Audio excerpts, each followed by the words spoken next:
ఉప ముఖ్యమంత్రి పవన్ కళ్యాణ్ రాష్ట్ర ప్రభుత్వ ప్రధాన కార్యదర్శి డీజీపీకి లేఖ రాసి ఆపరేషన్ సింధూర్ తర్వాత రాష్ట్రంలో ఉగ్రవాద కదలికలపై నిరంతర నిఘా అవసరమని హెచ్చరించారు. ఈ ఆపరేషన్ ద్వారా ఉగ్రవాద స్థావరాలను ధ్వంసం చేసినప్పటికీ రాష్ట్రంలో భద్రతా బలగాలు అప్రమత్తంగా ఉండాలని సూచించారు. దేశ భద్రతతో పాటు ప్రజల రక్షణకు అధిక ప్రాధాన్యం ఇవ్వాలని ఆయన నొక్కి చెప్పారు. ఈ సందర్భంగా రాష్ట్ర వ్యాప్తంగా అంతర్గత భద్రతను బలోపేతం చేయాలని కోరారు. తీర ప్రాంత జిల్లాల్లో ప్రత్యేక నిఘా వ్యవస్థను ఏర్పాటు చేయాలని పవన్ కళ్యాణ్ ఆ లేఖలో పేర్కొన్నారు.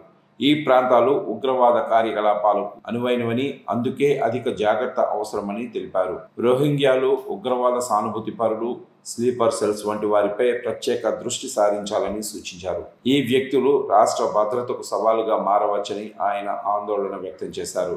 రాష్ట్రంలో అంతర్గత భద్రతను బలపరిచేందుకు ఆధునిక సాంకేతికతను వినియోగించాలని పవన్ కళ్యాణ్ సిఫార్సు చేశారు. ఇంటెలిజెన్స్ వ్యవస్థలను మెరుగుపరచడం, నిఘా పరికరాలను విస్తృతంగా ఉపయోగించడం ద్వారా సంభావ్య ముప్పులను ముందస్తుగా గుర్తించవచ్చని పేర్కొన్నారు. సమాచార వ్యవస్థలను బలోపేతం చేసి సమన్వయంతో కూడిన జాగ్రత్త చర్యలు తీసుకోవాలని సూచించారు. ఈ జాగ్రత్తలు రాష్ట్రంలో శాంతి, స్థిరత్వాన్ని కాపాడతాయని ఆయన ఆశాభావం వ్యక్తం చేశారు. పవన్ కళ్యాణ్ లేఖ రాష్ట్ర ప్రభుత్వంలో భద్రతా చర్చలకు కొత్త ఊపును తెచ్చింది. ఉగ్రవాద కార్యకలాపాలను నిరోధించడంతో పాటు పౌరుల రక్షణకు అధిక ప్రాధాన్యం ఇవ్వాలని ఆయన కోరారు. ఈ సందర్భంలో రాష్ట్ర పోలీస్ శాఖ, ఇతర భద్రతా సంస్థలు సమన్వయంతో పనిచేయాలని సూచించారు.